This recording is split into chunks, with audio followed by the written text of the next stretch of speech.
आज हो सकता है थोड़ा प्रॉब्लम हो तो बता दीजिएगा, ठीक है।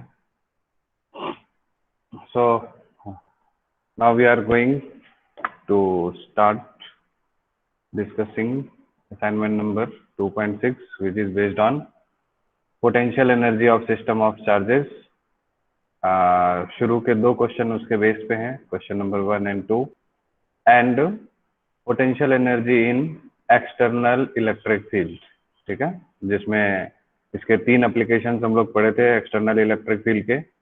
पहला हमारा था कि potential energy of single charge in external electric field, दूसरा था टू चार्ज मीन्स डाइपोल था यहाँ पर, और तीसरा था कि पोटेंशियल एनर्जी, तीसरा एप्लीकेशन क्या था पोटेंशियल एनर्जी, एक तो था कि सिंगल चार्ज, फिर था टू चार्ज, और फिर तीसरा था डाइपोल, ठीक है, समझ गए। टू चार्ज में दोनों पॉजिटिव आइडेंटिकल चार्ज थे, और तीसरा उसमें हो गया डाइपोल की वजह से एक्सटर्नल फील्ड, ठीक। तो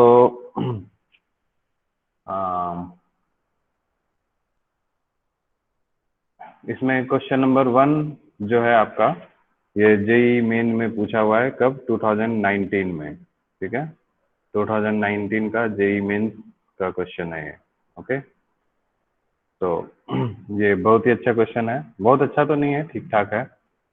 तो क्वेश्चन नंबर 1 किसी को डाउट है पूछना, किसी को हो गया है सबसे, हाँ या नहीं जल्दी बता दीजिए। Yes sir. डाउट है, पूछना है या नहीं पूछना है? नहीं पूछना है सर। ओके ठीक है, गुड, वेरी गुड। तो सबसे हो गया। क्वेश्चन नंबर 2, फिर भी मैं एक बार हिंट दे रहा हूँ, देखिए क्वेश्चन नंबर 1 में जिन लोगों से नहीं हुआ, ठीक है, वो लोग क्या कीजिएगा, ये डिस्टेंस आपको क्वेश्चन में गिवन है, कुछ कुछ बच्चे हैं जो पूछते नहीं हैं, उन लोगों के लिए बताना पड़ता है थोड़ा। ये जो है डिस्टेंस आपको कितना दे रखा है, डी है, ठीक है, तो ये डिस्टेंस कितना हो जाएगा, d/2, and again this distance will be also d/2, ठीक है। और ये ओ से ये डिस्टेंस आपको डी दे रखा है, कैपिटल डी, ठीक है, ओ सी इक्वल्स टू डी। फिर आपसे पूछा है कि सिस्टम ऑफ 3 चार्जेज है और calculate the potential energy of system of charges.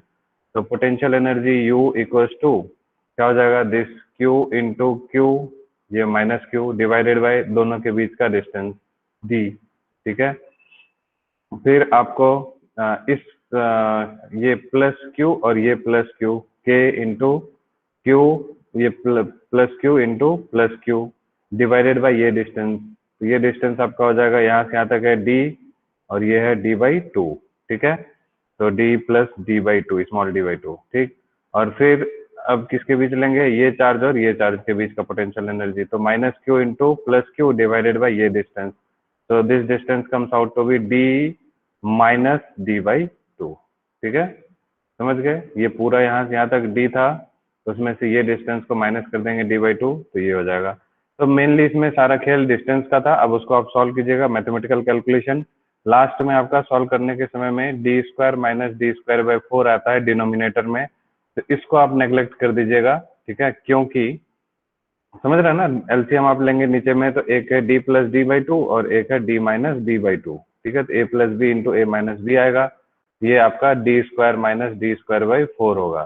तो ये टर्म को आप नेग्लेक्ट कर दीजिएगा, because capital D is much much greater than small d, ठीक है, तो आपका आंसर आ जाएगा आराम से, ठीक है। So this was question number 1, okay. Question number 2 किसी को डाउट है? अगर ठीक है, मैं थोड़ा सा हिंट दे रहा हूँ जल्दी जल्दी में। अच्छा, ये नो सर। क्लियर है सबको? Yes, very good. Yes sir. जिन लोगों से नहीं हुआ फिर भी एक बार देख लीजिए। इसमें आपसे पूछ रहा है कि ये एक ट्रायंगल था जिसकी एक्सटर्नल साइड जो है 1 मीटर की, और उसको हमने कंप्रेस कर दिया, ठीक है, मतलब कंप्रेस नहीं, इन यहाँ पर तीनों वर्टिसेस पे एक एक चार्जेज रखे हुए हैं। इन चार्जेस को अब क्या कर रहा है, इस छोटे से ट्रायंगल का, यानी कि मतलब उस ट्रायंगल की साइड को हाफ कर दिया, तो इसको यहाँ से यहाँ तक इन चार्जेस को शिफ्ट करने में कितना amount of energy work done करना पड़ेगा। So this is initial amount of क्या बोलते हैं, this work done will be equals to change in potential energy of the configuration। तो शुरुआत में क्या था, ये 1 मीटर साइड वाला ट्रायंगल पे चार्जेस रखे हैं, और फाइनल में क्या है, 0.5 मीटर वाले ट्रायंगल पे इन चार्जेस को रख दिए हैं। चार्जेस सेम है, डिस्टेंस बस चेंज हो गया, इनिशियल और फाइनल पोटेंशियल एनर्जी का डिफरेंस निकाल लेंगे, that will be the work done. Okay, आप लोगों ने ये सब क्वेश्चन कर लिया, बहुत ही अच्छा है, काफी स्टैंडर्ड क्वेश्चन है ये फर्स्ट और सेकंड। बहुत खुशी हुई ये सब जान के कि आप लोग पढ़ाई कर रहे हैं, कोई डाउट नहीं पूछ रहे हैं। चलिए थर्ड क्वेश्चन बताना है, ये सिंपल है बिल्कुल, और ऐसा क्वेश्चन जो है आपके बोर्ड में कई बार पूछा हुआ है, 2-3 क्वेश्चन इससे रिलेटेड है, ठीक है। जो सीबीएसई बोर्ड है 12th का, उसमें फाइनल एग्जामिनेशन में कई बार ये क्वेश्चन पूछा हुआ है इस टाइप से रिलेटेड।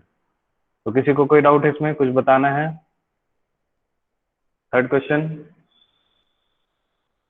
यस और no? No yes sir. Sir. No sir. नहीं बताना है या बताना है? किसी को बता डाउट दो। है वो बोलो कि हाँ डाउट है, बताना है, ठीक है।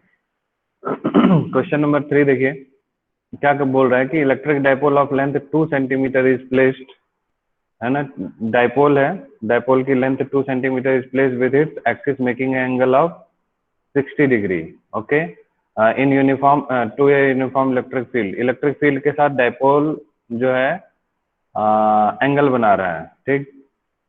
तो it experiences a torque of 8√3 newton metre, calculate the magnitude of charge on the dipole and potential energy of the dipole, ठीक है। तो क्वेश्चन देखिए, this is question number which one, 3, ठीक है।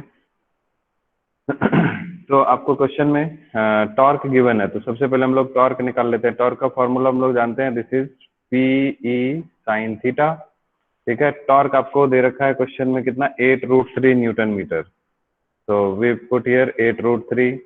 डाइपोल मोमेंट इज गिवन, ठीक है। हाँ, dipole moment के लिए हमारे पास ये नहीं दिया हुआ है डाइपोल मोमेंट, तो हम लोग क्या करेंगे, 2a दिया, डिस्टेंस दिया हुआ है, इंटू में चार्ज, ठीक है, और इंटू में साइन इलेक्ट्रिक फील्ड भी आपको गिवन है ना। कितना इलेक्ट्रिक फील्ड क्वेश्चन में, 10⁵ न्यूटन पर कूलम, है ना। This is electric field, yes sir. Okay. तो हम लोग को यहाँ से चार्ज निकल जाएगा, इंटू इलेक्ट्रिक फील्ड 10⁵ और साइन थीटा कितना एंगल बना रहा है, this is the direction of dipole moment -q and this is +q, and this electric field के साथ ये वाला जो एंगल है, this angle is theta, and this theta is given as 60 degree, okay. तो 8√3 equals to 2 into a distance कितना दे रखा था, 2 centimetre, so we can write it as 2 into 10⁻², है ना, मीटर में चेंज करेंगे, इंटू में q into 10⁵ into sine 60 is √3, तो √3 एंड √3 कैंसल्ड आउट, ठीक है। तो 8 2 इंटू 2 4 4 2 जा 8, ओके। तो अब यहाँ से आप देख लीजिए 2 और इंटू ये जो 10 की पावर है, यहाँ -2 है, यहाँ पर +5 है, ठीक है। तो -2 इंटू +5 तो 10 की पावर 3 होगा, और अपॉन में इधर जाएगा तो 10 की पावर -3 हो जाएगा, this is the charge, okay. तो we can say that this is charge कितना हो गया यहाँ से, इसका आंसर 2 मिली कूलम नहीं है, 8 मिली कूलम है, कुछ गड़बड़ किए हम लोग।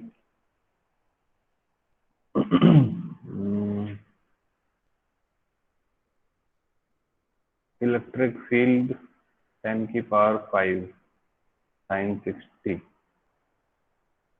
सब कुछ तो ठीक ही है। अच्छा अच्छा, 2 इंटू ए भी तो कर दिया, सब कर दिया, 2 इंटू, इसका आंसर शायद गलत है फिर, इसका मतलब या तो कुछ यहाँ पर मिसिंग किया। अच्छा अच्छा अच्छा, ठीक ठीक, सॉरी, साइन 60 की वैल्यू √3/2 होता है ना, ठीक है ठीक है ठीक है। तो यहाँ से 2 2 जा 4, अभी भी तो 8 नहीं आ रहा है, क्या गड़बड़ है?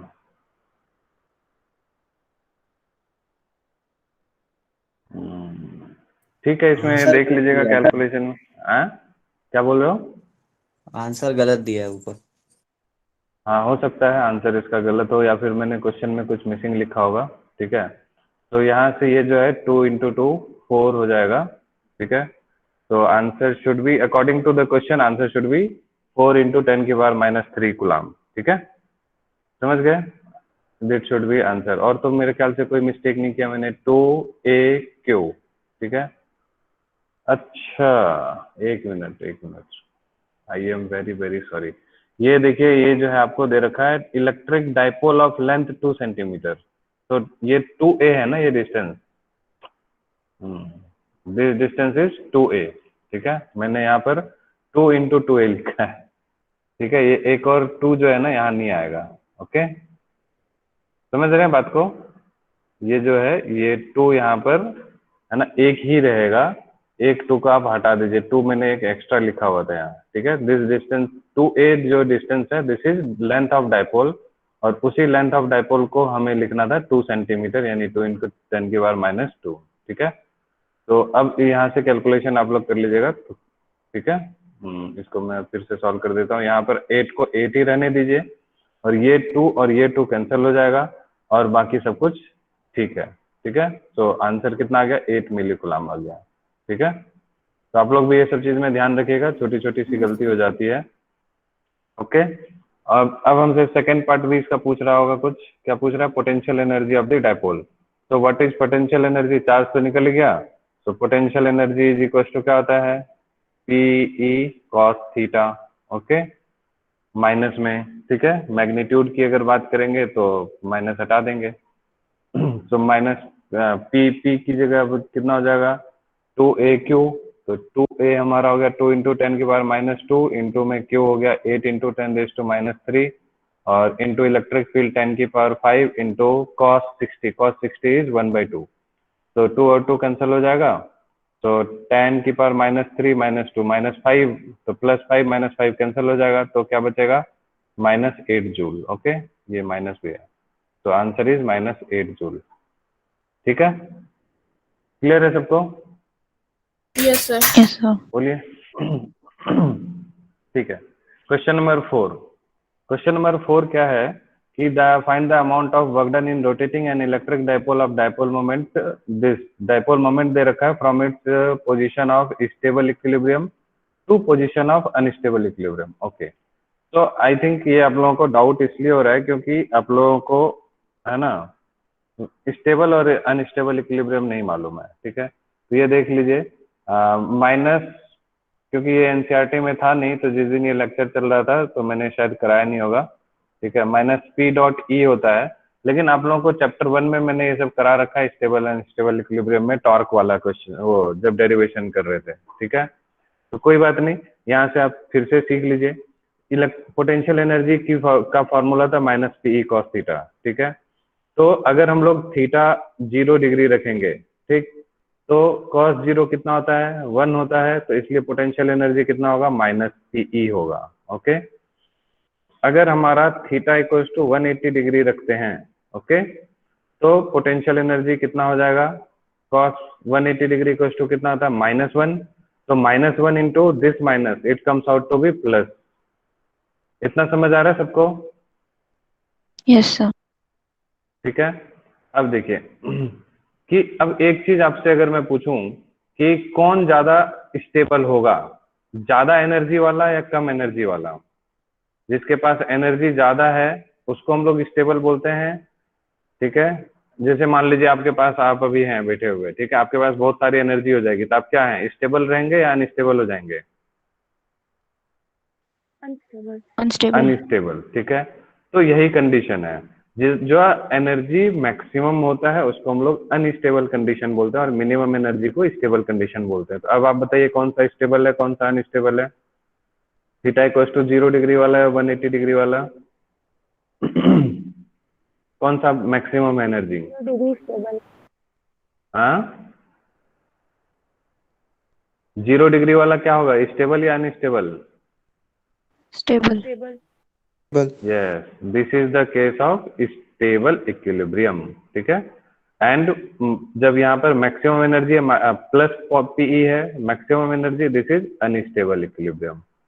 ये कॉन्सेप्ट क्लियर हो गया आप लोगों को? तो आई होप कि अब ये Yes. क्वेश्चन आप लोग कर लेंगे, ठीक है, क्योंकि आपसे क्वेश्चन में सिंपल सा इतना पूछा है कि बताओ कि amount of work done in rotating and electric dipole, dipole moment दे रखा है, ठीक, और आपसे पूछा है, और इलेक्ट्रिक फील्ड भी दे रखा है, और आपसे पूछा है कि स्टेबल से अनस्टेबल इक्विलिब्रियम में लाना है, ठीक है। So amount of work done, है ना, इज इक्वल्स टू कितना हो जाएगा यहाँ से, pE stable equilibrium cos theta कितना 0 डिग्री, है ना, minus unstable equilibrium cos 180 degree. कर लेंगे सब कोई, बोलिए। Yes, Yes, sir. sir. ठीक है, so p cos theta 1 minus p cos theta 2, ठीक। So this will help you to find the answer. Okay, any problem? Question number 4 clear है सबको? Yes, sir. Yes, sir. Okay, चलिए अब question number 5 देखिए। Fifth question क्या कह रहा है, two charges this and this are separated this and this 9 centimetre apart, ठीक है, ये -4.5 है और ये +4.5 है, दोनों के बीच का डिस्टेंस 9 सेंटीमीटर हो गया। In an external field given by this find the energy of the system in an external field. हो गया ये क्वेश्चन या मैं बताऊं इसको? जल्दी बोलिए। नहीं हुआ सर। ओके, ठीक है, तो देखिए ये क्या हो गया, dipole in an external field वाला, मतलब कि जो हम लोग डेरिवेशन किए थे वही फॉर्मूला लगेगा, ठीक है। तो यहाँ देखिए इस तरह के क्वेश्चन को सॉल्व करने के लिए हम लोग क्या करते हैं, क्योंकि एक्सटर्नल फील्ड है तो उसमें दो चार्जेस हैं, ठीक है। तो सबसे पहले अगर हम लोग बात करें फॉर्मूले की, तो एक्सटर्नल फील्ड के लिए फॉर्मूला जो हो जाएगा, ठीक है, वो हमारा टोटल पोटेंशियल एनर्जी या वर्क डन जो होगा, this is equals to Q1 into V at R1 हम लोग यूज करते थे, प्लस Q2, मतलब पहले हम लोग क्या है कि प्लस Q1, एक चार्ज को हम लोग इन्फिनिटी से लाएंगे Q1 चार्ज को, तो यहाँ से जो वर्क डन करना पड़ेगा, this work done equals to Q1 into V at this point due to external electric field. फिर हम लोग क्या है, अब Q2 चार्ज को लाएंगे किसी दूसरे पॉइंट पर इसी रीजन में एक्सटर्नल इलेक्ट्रिक फील्ड में, तो यहाँ से Q2 इसका जो वर्क डन करना पड़ेगा W2 equals to Q2 into we, है ना, V एट R2, ठीक है। और फिर एक और भी तो वर्क डन होगा कि इस Q2 को जब ला रहे हैं तो इसका भी, तो इसकी वजह से भी तो इस पॉइंट पर कुछ ना कुछ पोटेंशियल होगा, तो इसलिए हमारा एक तो Q1V plus Q2 into we कहाँ पर, R2 पर, प्लस हम लोग क्या करेंगे यहाँ पर, एक और जो होगा, इन दो चार्ज सिस्टम का जो पोटेंशियल एनर्जी होता है, क्योंकि एक के इन्फ्लुएंस में दूसरे को ला रहे हैं, तो Q2 इंटू में potential due to Q1, Q2 into potential due to Q1 क्या हो जाएगा, Q1 upon 4 pi epsilon not और इन दोनों के बीच का डिस्टेंस। ओके, यहाँ तक समझ में आ रही है बात सबको? अब देखिए बात Yes, यह है sir. कि आपको पोटेंशियल गिवन ही नहीं है क्वेश्चन में, ठीक है, तो आपसे जब पोटेंशियल आपको क्वेश्चन में नहीं गिवन है तो हम लोग को इलेक्ट्रिक फील्ड गिवन है, ठीक है। तो इलेक्ट्रिक फील्ड के लिए हम लोग पोटेंशियल का रिलेशनशिप क्या होता है बताइए, बोलिए। कोई नहीं बोलेगा। देखिए E इक्वल्स टू क्या होता है, यहाँ पर हम लिख देते Delta हैं, P upon हाँ, delta V upon delta L, तो हम लोग सिंपली यहाँ पर V अपॉन में, है ना, R भी लिख सकते हैं, तो हम लोग ये बोल सकते हैं V equals to E into R, बोलिए। Yes, sir. Yes, sir. V की जगह पे हम लोग यहाँ पर लिख देते हैं E एक्सटर्नल फील्ड इंटू में कितना R1, ठीक है, प्लस Q2 तो रहेगा ही रहेगा, उसी तरह से V की जगह पे इलेक्ट्रिक फील्ड तो एक्सटर्नल कांस्टेंट है इंटू में R2, okay, plus Q1 Q2 upon 4 pi epsilon not R12। Agreed? कोई प्रॉब्लम किसी को? चलिए, No, sir. Q1 आपको दे रखा है क्वेश्चन में कितना, this is how much, 2 microcoulomb, और Q2 है -2 माइक्रोकुलम, ठीक है, और दोनों के बीच का डिस्टेंस कितना है, ये बात को आप समझ रहे हैं क्या? हैं? ये क्यों हुआ, इसका लॉजिक यहाँ पर मैंने लिख दिया, ठीक है, यहाँ पर V equals to V into R, है ना। तो Q1 आपको दे रखा है 2 माइक्रोकुलम, यानी कि 2 इंटू 10⁻⁻⁶ इंटू इलेक्ट्रिक फील्ड आपको कितना दे रखा है क्वेश्चन में, इलेक्ट्रिक फील्ड डिस्टेंस पे वेरी कर रहा है, 9 into 10⁻⁶ upon R square, okay. So we are going to put here 9 into 9 into 10⁻6 upon R square. तो आर स्क्वायर डिस्टेंस पे वेरी कर रहा है तो R1 स्क्वायर हो जाएगा, इंटू में R1। ओके, प्लस Q2 आपको दे रखा कितना, -2 into 10⁻⁻6 into again 9 into 10⁻6 divided by R2 square into में R2। कोई दिक्कत यहाँ तक किसी को? बोलिए। और यहाँ पर Q1 इंटू Q2, तो 2 इंटू -2 इंटू में 10⁻, कितना हो जाएगा, -6 और -6 तो -12, और डिवाइडेड बाई 1/4 एप्सिलॉन नॉट की वैल्यू भी तो लिखनी होगी, 9 इंटू 10⁻9। ओके, और डिवाइडेड बाई कितना, R12 यानी कि 9 सेंटीमीटर हो जाएगा, 9 इंटू 10⁻2 मीटर। ठीक है, क्योंकि ये देखिए डाइपोल था आपका ये पूरा, इसका पोजीशन है -4.5,0,0, दिस इज +2 कूलम, है ना। और ये जो है -2 कूलम, दोनों में जो भी हो, ठीक है, दिस इज +4.5,0,0। ओके, हाँ हाँ, तो यहाँ पर इन दोनों के बीच का जो गैप होगा, ठीक है, इन दोनों के बीच का जो गैप है दिस ओ, है ना, ये सेंटर ऑफ डाइपोल है। तो ये पूरा कितना हो गया, इधर 4.5 और इधर 4.5, तो ये पूरा कितना हो गया, 9 सेंटीमीटर। ठीक है, क्योंकि ये सेंटीमीटर में दे रखा है आपको। ठीक है, ये सेंटीमीटर में है। एग्रीड? एग्रीड? बोलिए, अब सॉल्व कर Yes, लेंगे ना sir. R1? कोई दिक्कत तो नहीं है किसी को? अब No, आपके sir. पास सिर्फ यहाँ पर जब आप इसको कट करेंगे, ठीक है, कैंसिल करेंगे, तो ये आपको ये R1 और ये R1 स्क्वायर, ये R2 और ये R2 स्क्वायर कैंसिल आउट हो जाएगा। सिर्फ यहाँ से आपको अब R1 की वैल्यू को पुट करना है। This put R1 equal to कितना हो जाएगा, R1 ये कितना है, 4.5 इंटू 10⁻2 मीटर, है ना। कर लेंगे, यानी आप इसको सीधा बोल सकते हैं 0.45 मीटर, और R2 भी 0.45 मीटर होगा। माइनस में तो लेंगे नहीं क्योंकि डिस्टेंस है। ठीक है, आप पुट कर दीजिएगा एंड गेट द आंसर। ठीक है, कर लेंगे आप सब? कोई प्रॉब्लम? Yes, sir. क्या? ठीक है, तो और कोई डाउट किसी को? बोलिए।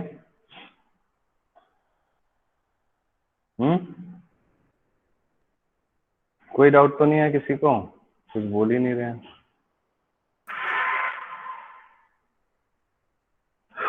ठीक है,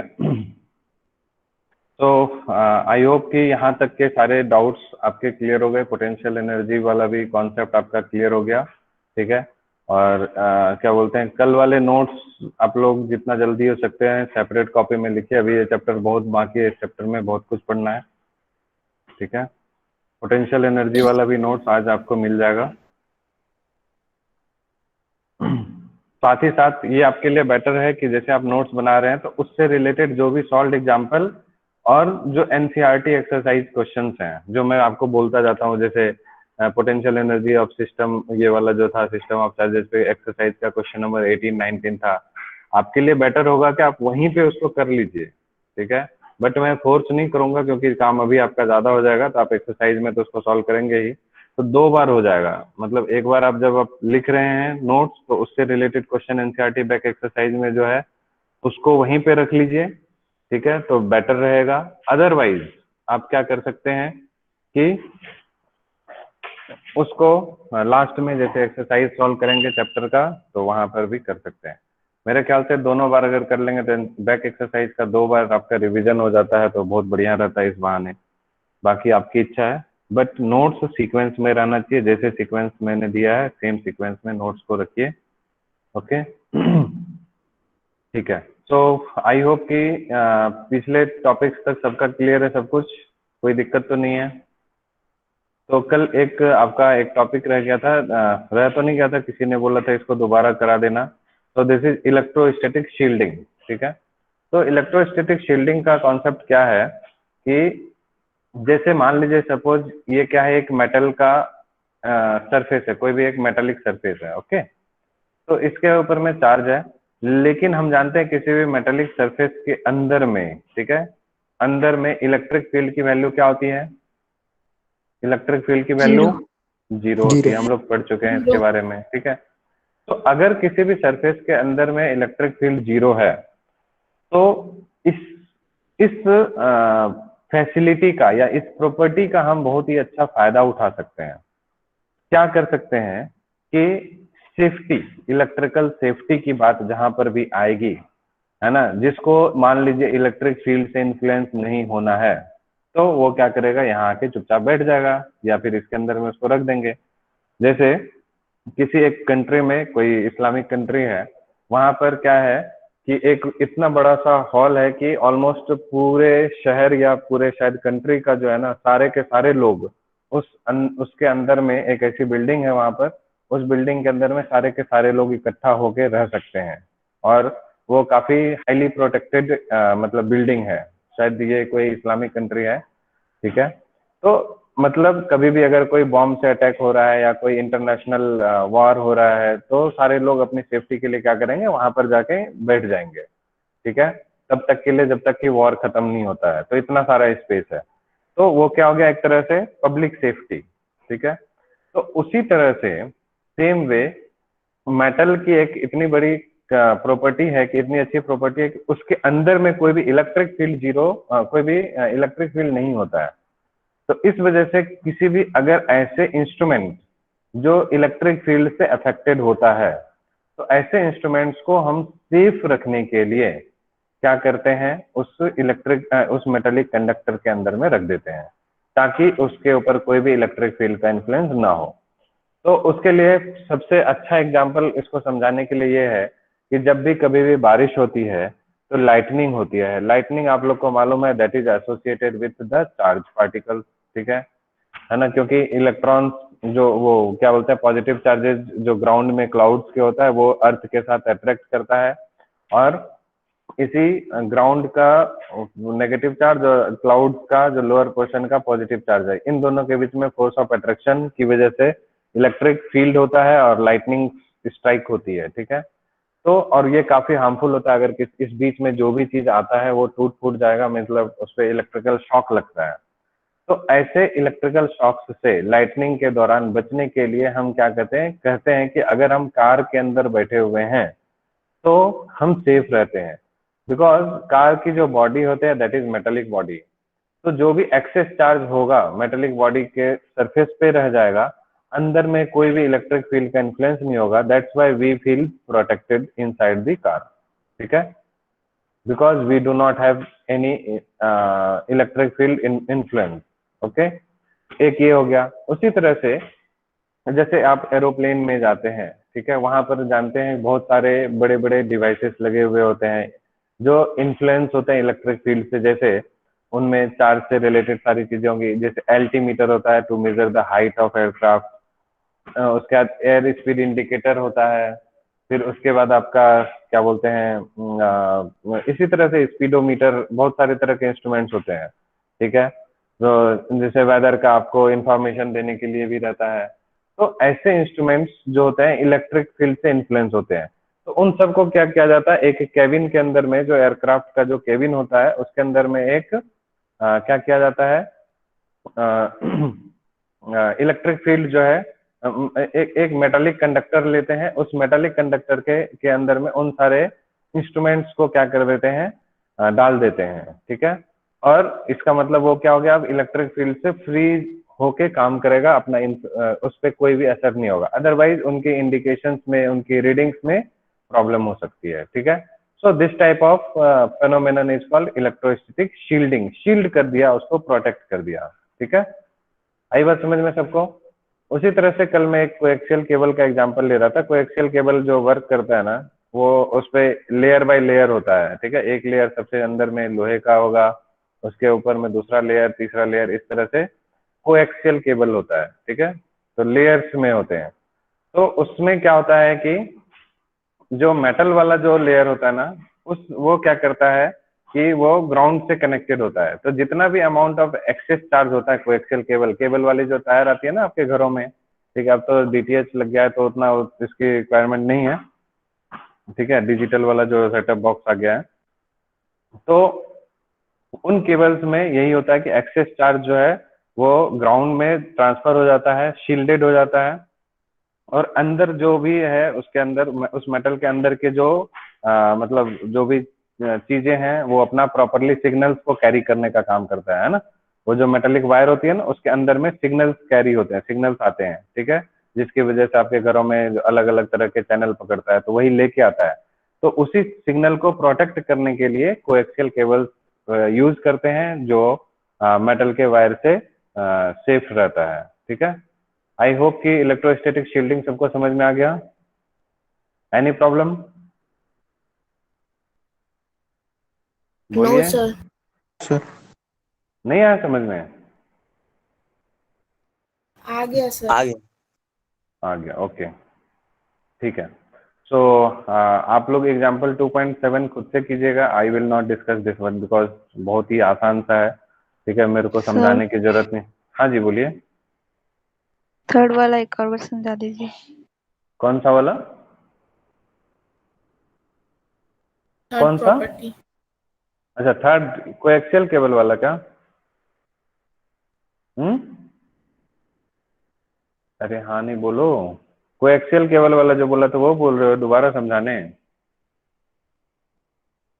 सर प्रॉपर्टी थर्ड।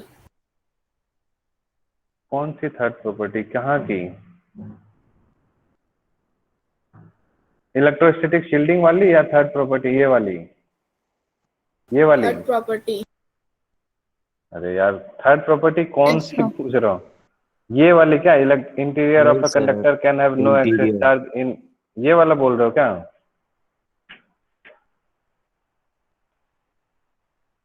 अरे माता जी यस बोलो। सर। अच्छा, बोलो ना, इतना देर लगाते हो बोलने में, ठीक है। डाउट पूछने में मेरे पास कभी भी शर्माया मत करो, ठीक है। डाउट पूछना आप लोगों का हक है, राइट है, ठीक है। जो बच्चे पढ़ते हैं वो डाउट पूछेंगे, तो मुझे बहुत खुशी होती है कि कोई कुछ पूछा, इसका मतलब वो पढ़ाई कर रहा है घर पे बैठ के, ठीक है। मैंने इसमें बताया था आपको, interior of a conductor can have no excess charge in the static situation, ठीक है। इसमें क्या कर रहा है कि क्या बोलते हैं, जैसे ये हमारा एक सरफेस है, ठीक है, किसी भी कंडक्टर का। हमने आपको बोला था कि इस कंडक्टर के अंदर में क्या करेंगे, हम क्या करेंगे, एक क्या करेंगे बताइए, याद है कुछ? In the Gaussian surface sir. Vicinity, Gaussian surface assume करेंगे। very close, in the vicinity of this conductor surface we take a Gaussian surface, okay। अब ये Gaussian surface लेंगे। अब इसमें हमने क्या पढ़ा है कि कोई भी, ये एक मेटल जो स्फीयर है, इसके अंदर का जो इलेक्ट्रिक फील्ड है, दिस इज इक्वल्स टू 0 होता है। Inside electric, inside the metal electric field equals to 0, okay. तो ये हम जानते हैं। तो इलेक्ट्रिक फील्ड इक्वल्स टू 0। अब इसको हम लोग एसोसिएट कर लेते हैं फ्लक्स से। फ्लक्स इज इक्वल्स टू क्या होता है, ई डॉट डी एस का सरफेस इंटीग्रल, ओके। और यही फ्लक्स होता है आपका Q enclosed bye Gaussian surface divided by epsilon not. यहाँ तक क्लियर है? ये हमने इसलिए लिया गॉस लॉ और गॉसियन सरफेस, क्योंकि हम लोग को चार्ज को रिलेट करना था इलेक्ट्रिक फील्ड से। इलेक्ट्रिक फील्ड की वैल्यू हम लोग को मालूम है, इसलिए हम लोग चार्ज निकाल लेंगे, क्योंकि हम लोगों को यही बोल रहा है कि no excess charge inside the static situation, ठीक। तो अब हम लोग जानते हैं इलेक्ट्रिक फील्ड इनसाइड में 0 होता है, इसका मतलब ये जो फ्लक्स है वो 0 हो गया। एंड दिस 0 इक्वल्स टू क्या होगा, this Q enclosed divided by epsilon not. So in this situation we can say that this Q enclosed equals to 0, ठीक है। इसका मतलब है कि इस गॉसियन सरफेस के अंदर में, है ना, कोई भी, इस गॉसियन सरफेस के अंदर में कोई भी अमाउंट ऑफ चार्ज नहीं है। तो इसका मतलब है कि सारे के सारे चार्ज कहां पर होंगे, that will lie on the boundary of the surface, okay, boundary of the conductor या surface of the conductor, okay. अंदर में कोई भी यस चार्ज सर। नहीं है, तो लेकिन ये क्या है, चार्ज है। तो चार्ज है, तो इसका मतलब क्या है कि चार्ज जो है अंदर में तो है नहीं, तो कहाँ जाएगा, बाहर भी होगा नहीं, तो इसलिए सरफेस पे होगा, ठीक है। आगे सरोज समझ में? बोलिए। श्रेया का डाउट था। अच्छा, श्रेया का, ओके, ठीक है। श्रेया आ गया समझ में?